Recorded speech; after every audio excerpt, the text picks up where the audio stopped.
Hello, everyone. This is going to be a workshop on reading as a writer, which is going to be significantly shorter than a lot of my others, just because, grammar is so complicated, and a lot of the things I do are complicated. But reading as a writer is actually quite simple, and it's quite enjoyable when you get into it. So I'm just going to go straight into it. Let's look at how we do it. You can find out a lot about what you really want to write through the books you read. You can't really know how to write the way you want to unless you're reading, because reading is going to allow you to establish your interests in structure, genre, word choice, all that kind of thing. It's also going to help you to establish who your audience is going to be. Anyone who's been anywhere near a publisher in their lives will know that thinking about audience and genre is one of the major things that's really crucial to getting out there, like at all. Reading is also going to help you to understand the kind of goals you want from your own writing, because it will help you to understand the effects that you like personally. These could be, something like questioning society or characters, or even questioning the narrative and its reality, learning a moral lesson, or, just being provided with an escape. And I think that last one is the most common, especially in our server anyway. Reading other works and deconstructing is going to help you to understand how to apply this to your own work. Think about why you like your favourite book. It doesn't just have to be your favourite, but it can be something that inspires you pretty deeply. Maybe it's something you'd like to emulate in your own writing. Remember that emulation is quite a conscious practice. It might be the plot or the characters or the narrative structure, maybe the prose, maybe experimentation. There's a lot of different factors that might inspire you. And you might be able to take little tiny pieces from each thing you like and craft them into your own, which I think is really interesting. And that's kind of how we grow as writers, is just kind of taking bits from other people. Imitation is the greatest form of flattery. Anyway, moving on. One of the most complicated things to analyse, and actually quite a task, is the narrative structure.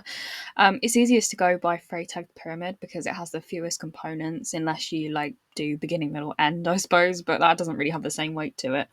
And Freytag's pyramid is kind of just the outline for the story. It's exposition, which is establishing the setting and the characters; rising action, which is exactly what it sounds like; climax, something bad is happening, there's an issue, it needs solving; falling action, they're figuring out how to deal with it; and resolution or denouement, it is solved or it's not. Sometimes it's a tragic ending, sometimes it's a happier one, but not all narratives are going to follow this structure. Many narratives, especially classics, they don't follow this.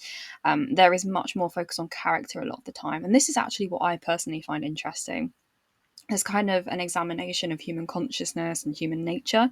And that's something I try to emulate, even though there kind of is a plot to my story. Anyway, I'm digressing. Let's move on. If you're analysing characters, it's a really good idea to take note of what actually makes them sympathetic, why they might be liked by a reader, why you like them personally. Are they moral or are they immoral, morally grey as well, maybe? Are they reliable if it's a first person narrative? I personally love unreliable narration, and I think in the future I'm actually going to try to learn from some of the best unreliable narrators, like Nick Carraway from Gatsby, or Stevens in Remains of the Day. But my current work in progress is unfortunately third person, so it doesn't really work. But these three components of a character, likability, reliability, and morality, are absolutely crucial, I think. And I think it's a really good idea to think about how authors that inspire you take on these components. And of course, this is not an exhaustive list of advice. I will never be able to just list everything that will ever help when reading as a writer.